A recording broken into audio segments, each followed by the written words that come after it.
Hola, ¿qué tal? Bienvenidas, bienvenidos a un nuevo episodio de SEPA Pregunta, el podcast del Seminario Permanente de Política y Administración Pública del Colegio de México. En esta ocasión tenemos el honor de que nos acompañe Lisa Sánchez, directora general de México Unido contra la Delincuencia. Lisa, muchas gracias por acompañarnos. Muchas gracias a ustedes. ¿Cómo están?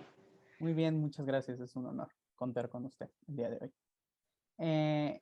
En semanas pasadas, como sabemos, fue aprobado el dictamen sobre la regulación de la cannabis en la Cámara de Diputadas y Diputados. Sin embargo, es un dictamen que generó dudas. Por lo tanto, es importante preguntar en qué consiste el dictamen aprobado sobre la regulación de la cannabis en México y, fundamentalmente, cumple con lo ordenado por la Suprema Corte de Justicia de la Nación y las demandas de la sociedad civil. Efectivamente, en semanas anteriores lo que tuvimos fue una segunda votación por parte de la Cámara de Diputadas y Diputados después de que un dictamen salió aprobado también en el Senado de la República. Ese dictamen sufrió modificaciones en la Cámara receptora, digamos, en diputadas y diputados, y para contestar muy claramente, no cumple a cabalidad con el mandato de la Suprema Corte de Justicia. Dos cosas bien rápido. Hay que recordarle a quienes nos esté escuchando que esta regulación de la cannabis que se está discutiendo en el legislativo en realidad vino ordenada por la Suprema Corte de Justicia después de que se lograron 5 juicios en favor de el autoconsumo, digamos, para uso personal adulto de cannabis en la primera sala, y parte de la jurisprudencia que emitió la Corte decía de manera muy específica: es importante cambiar 5 artículos de la Ley General de Salud para eliminar toda la prohibición administrativa de la marihuana que impide a las personas usuarias solventar ese consumo sin recurrir a un mercado negro. Rápidamente, ¿en qué consiste? El dictamen lo que propone es regular todo el mercado de cannabis, desde la siembra hasta la venta final de productos derivados de cannabis para uso personal adulto o el mal llamado uso lúdico, entre comillas, y para fines de investigación científica.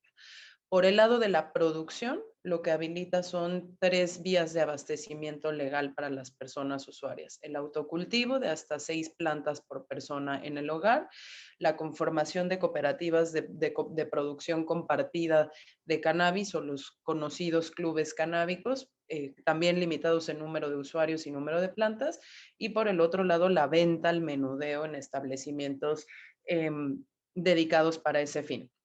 Para la venta al menudeo, lo que se crea es un sistema de licencias en donde los actores privados, sean personas físicas o morales, lo que van a poder es solicitar una o varias de esas licencias que van desde la siembra, el cultivo, la transformación, el transporte, la venta final, etcétera. Y si cumplen con los requisitos, podrán hacerse de esas licencias y participar de ese mercado.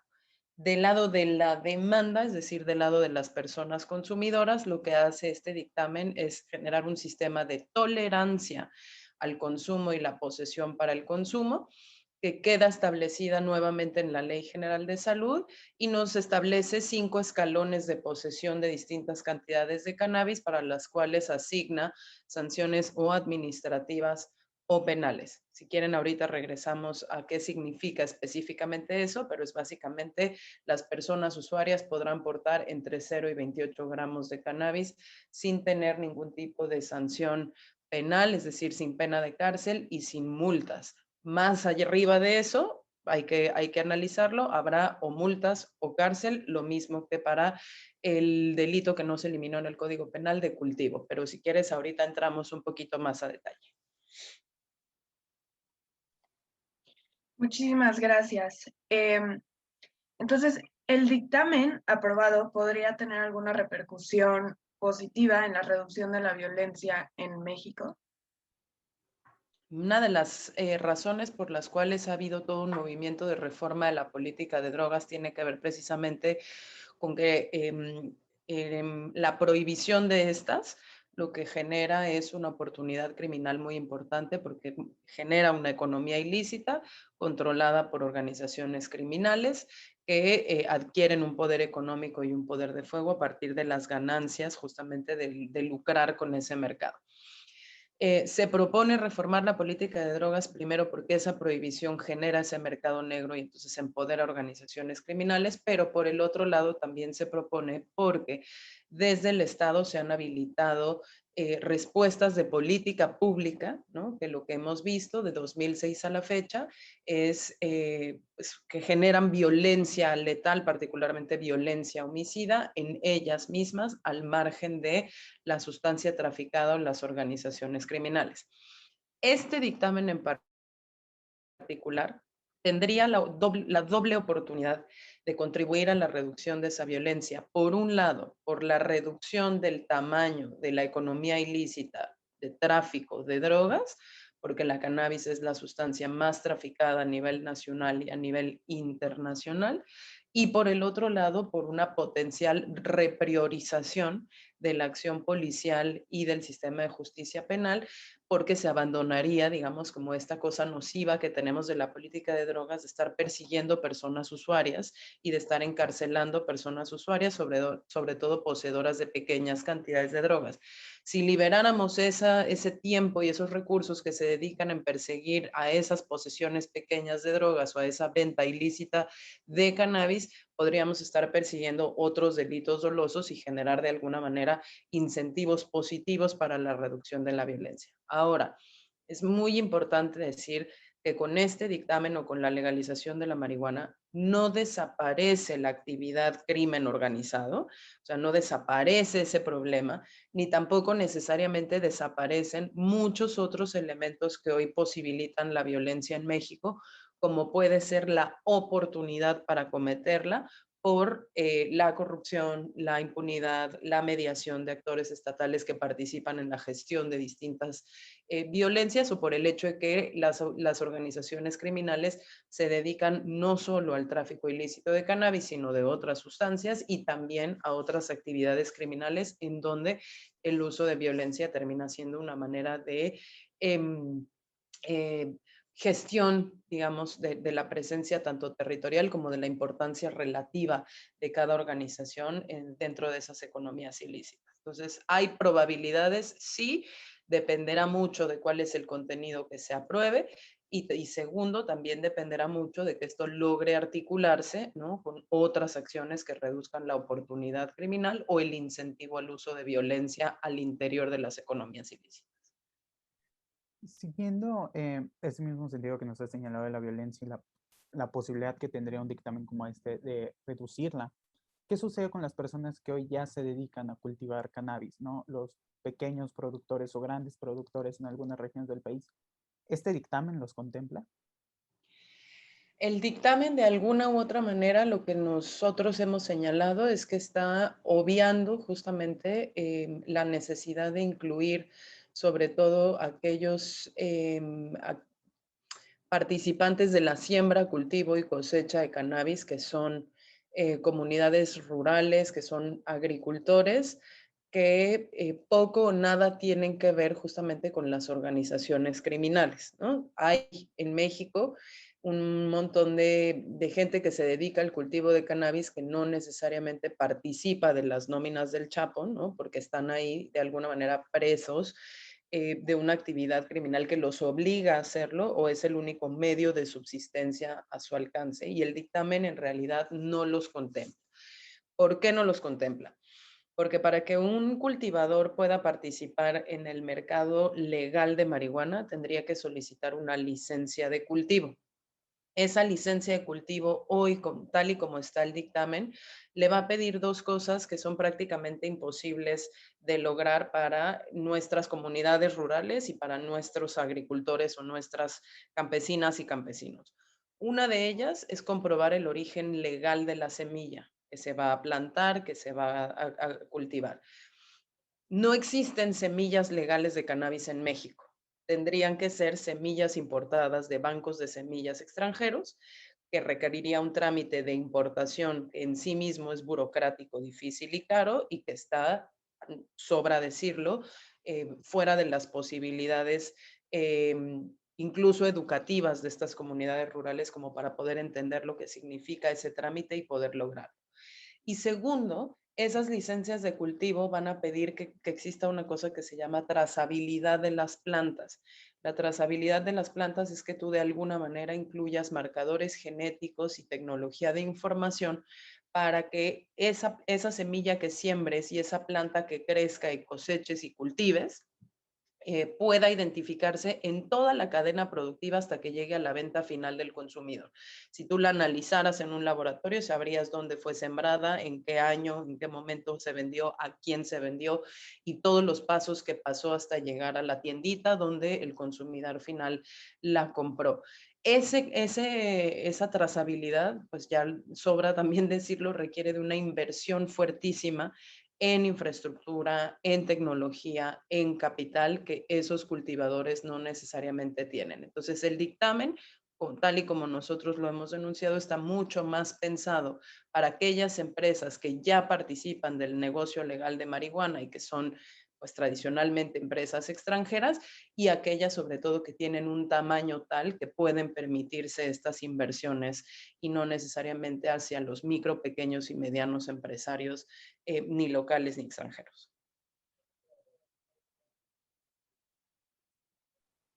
Sí, justo además de esto que nos comenta ahora sobre los pequeños productores, ¿qué otros pendientes en materia de regulación de la cannabis y de las drogas en México nos quedan? Uy, pues varios. A ver, este dictamen tiene varias cosas que nosotros consideramos que deberían ser arregladas ahora o incluso después de su aprobación a través de la introducción de otras iniciativas legislativas que lo puedan reformar en su momento. Uno tiene que ver justo con el apoyo a pequeños, medianos productores nacionales y con el apoyo a comunidades indígenas más afectadas por la prohibición y comunidades rurales. ¿Cómo? Pues a través, por ejemplo, de reintroducir la obligación del Estado mexicano de procurar asistencia técnica y legal a esas comunidades para que puedan participar del sistema de licencias. Otra que se había también logrado introducir en el Senado y se sacó en Cámara de Diputados, que tenía que ver con la generación o el establecimiento de cuotas de licencias para actores nacionales, pero sobre todo para comunidades en situación de vulnerabilidad o de empobrecimiento o de afectación directa por el tema de prohibición, que pudieran participar entonces de ese mercado legal y de alguna manera mejorar tanto sus medios de subsistencia como el nivel de desarrollo o actividad productiva que se genera en sus comunidades. Otra es el tema de quién va a regular este mercado. Originalmente se proponía que se creara un instituto de regulación y control de cannabis, como existe en otros lugares, como por ejemplo Uruguay, y por motivos de la supuesta austeridad republicana, perdón, se decidió no hacer este instituto y más bien entregarle la regulación del mercado a CONADIC. Pero CONADIC, que es la Comisión Nacional contra las Adicciones, no tiene ni el mandato legal, es decir, ni las facultades ni las competencias legales para regular un mercado así, ni tampoco tiene necesariamente los recursos financieros, materiales y humanos para lograrlo, porque va a ser una cosa sumamente complicada. Digamos, lo más fácil de regular la marihuana es pasar la ley que la regula, lo más difícil es implementar esa ley.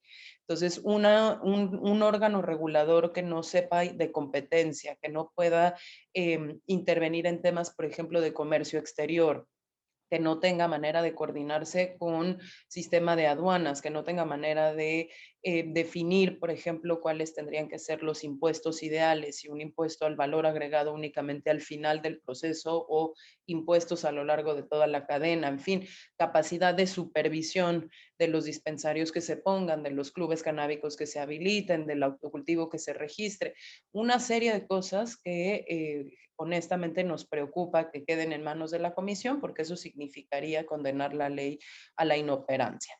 Y finalmente en el tema de consumo, como yo les decía al principio, lo que quedó aprobado fue un tema de tolerancias de posesión de distintas cantidades, pero no así la eliminación de la prohibición de la marihuana dentro de la Ley General de Salud. ¿Esto qué significa? Que va a seguir siendo un estupefaciente controlado, que va a seguir siendo sujeto de revisión, las personas que lo posean, y que los delitos de posesión simple no se eliminaron, simple y sencillamente se modificaron en sus cantidades. Les pongo un ejemplo de por qué esto es problemático, porque hay mucha gente que dice, bueno, pero si quedaron 5 escalones y esos escalones son hasta 28 gramos, no pasa nada, de 28 gramos a 200 gramos, mi multa máxima son 10,000 pesos, de 200 gramos a 5.6 kilos, mi multa máxima es de 448,000 pesos, pero no voy a la cárcel. De 5.6 kilos a 14 kilos voy a la cárcel hasta 3 años y de 14 kilos a cantidades superiores voy a la cárcel hasta 7 años, pues no necesariamente ese esquema está mal porque quien posea 5 kilos, claramente, sino más bien alguien que quiere traficar con la sustancia. El problema de partir desde ese punto de vista es que en los otros lugares en donde se ha regulado la marihuana, lo que se hace es decir, la marihuana es 100% legal, se saca del control de los sistemas de fiscalización de estupefacientes donde quedan todas las demás sustancias y lo que se tipifican son las conductas que se salen del marco regulatorio.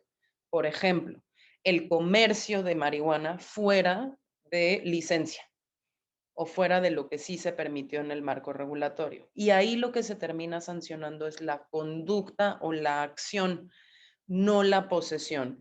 Y los delitos no se comprueban por la mera cantidad.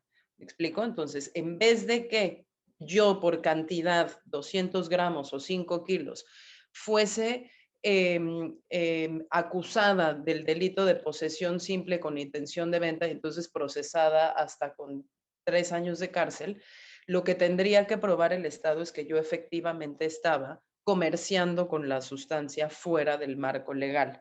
Entonces, no es la cantidad de droga lo que determina el delito, sino la conducta que se persigue independientemente de la cantidad. ¿Por qué estas cantidades van a resultar problemáticas? Pues porque justo nos quitan la oportunidad de repriorizar la acción policial y ministerial en la persecución de los otros delitos, porque un policía todavía te va a poder detener y va a poder determinar que si tú tienes más de 28 gramos de marihuana, te toca ir a un juzgado cívico y pagar una multa, y todavía hay espacio a la extorsión. ¿Por qué? Porque si hay un margen entre 29 gramitos y 200 gramos donde la multa va de 5,000 a 10,000 pesos, pues te sembrarán una cantidad superior para lograr extorsionarte bajo la amenaza de que pagarás una multa más grande. Lo mismo que, por ejemplo, si tienes 190 gramos porque fuiste como cuando vas al súper a comprar toda la mota del año, como cuando vas a Costco a comprar todo el papel de baño del año y resulta que te detienen y te siembran tantita más para que te pases de los 200 gramos, ahí la pérdida tuya como usuario es que tu multa máxima ya no son 10,000 pesos, tu multa máxima son 448,000 pesos. La diferencia es tanta que el usuario evidentemente preferirá pagarle una mordida a un policía que tener que ir a un juzgado cívico a que se le determine si su multa va de entre los 220,000 a los 448,000 pesos. Esa es la arbitrariedad de que los delitos y las sanciones en realidad terminen generándose por la sola cantidad y no por la actividad o la conducta que se está cometiendo. No sé si fui clara en eso, pero un poquito esa es una de las deudas que tiene ese dictamen y que tendrían que resolverse. Esto no quiere decir que no puedan ponerse sanciones a conductas como suministro a menores de edad, pero no se presupone que la sola cantidad demuestra la actividad o la conducta que se quiere sancionar. Para finalizar, la última pregunta es, ¿qué pregunta hace falta plantearnos para transitar hacia la legalización de la marihuana, pero ajustado al contexto mexicano? La pregunta es, ¿cuál es el problema público que queremos resolver? Es decir, si en México el problema público es el sobreuso del sistema de justicia penal para la sanción de la posesión de pequeñas cantidades de drogas, que conlleva la criminalización de las personas usuarias y no hace nada necesariamente por reducir el tamaño de la economía ilícita, tráfico de marihuana. Entonces, la respuesta de política pública a ese problema público es: no se usa el sistema de justicia penal para esto, y entonces o se transita la justicia cívica o se transita hacia otro tipo de sanciones y se ajusta la respuesta del Estado a eso. Si nuestro problema público es qué hacer con la capacidad instalada de cultivo de marihuana que ya existe en este país y abastece una economía 100% ilícita operada por actores 100% criminales, pues entonces, ¿cómo hacemos un modelo regulatorio que logre captar toda esa producción instalada de manera rápida y transitarla hacia un esquema de legalidad? ¿No? De manera que entonces no se cumpla ese círculo vicioso de ya producimos y lo que producimos se va a ensancharle los bolsillos a los carteles que además incurren en otro tipo de delitos y generan otro tipo de distorsiones como corrupción.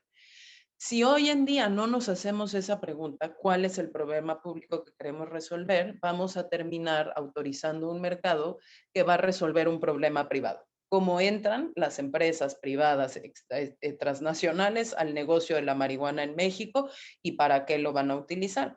Y ahí la respuesta es muy simple. Es más barato producir marihuana en México que en Canadá, pero si tú eres un actor canadiense, produces en México para vender, no en México, sino vender en Canadá. Y generas márgenes de ganancia por ahorros en la producción y por venta en una moneda extranjera, ¿no? En el país de destino. Entonces, esa es la pregunta que nos hace falta hacernos para poder ajustar ese dictamen a las necesidades de México y no necesariamente al modelo de negocio de quien quiere participar en el mercado. Lisa Sánchez, pues sin duda será un tema que seguirá dando todavía mucho de qué hablar en los siguientes meses. ¿Dónde podemos seguir el trabajo que realizas y el trabajo que realiza México Unido contra la Delincuencia? Estamos en Facebook y Twitter en @MUCD o Facebook /MUCD1 y estamos también en nuestra página de internet www.mucd.org.mx. Muchísimas gracias por acompañarnos y también muchísimas gracias a quienes hacen favor de escucharnos. No olviden seguirnos en nuestras redes sociales, @CEPAP_Colmex en Twitter e Instagram, Seminario Permanente de Política y Administración Pública en Facebook. Nos vemos la próxima. Muchas gracias. Gracias.